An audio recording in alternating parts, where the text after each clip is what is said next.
Kasi buti na lang guys, sumatin na tong Aki oil. Kasi kung wala ito talaga, super boring ng hair ko guys kapag wala ito. Aroy, natanggal na guys.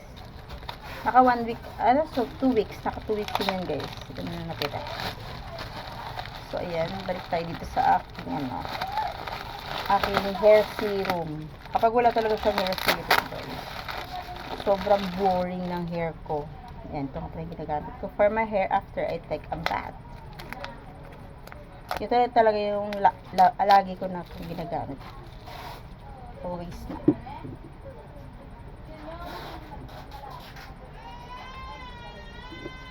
Yan, meron siyang ganun pag bilalak niya, so hindi siya mag-leak.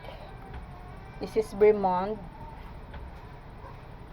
This is argan oil Moroccan. Tinanong ko to sa aking hairstylist. Okay naman daw yan. Good naman daw yan. So ayan, naglalagay lang ako ng mga ganyang amount. Then nilalagay ko dito. Perfect na daw itong argan oil. Para sa buhok na ganito. Na nag-dry nga dahil pinakulot ko. Pinabotox ko na to guys yung hair ko. Pero nung nung naubusan ako nito, nag-dry siya.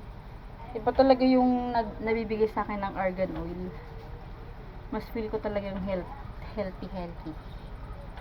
Ganun. So, ililib ko muna yan guys. Bago ko yan susuklayin. Ganyan.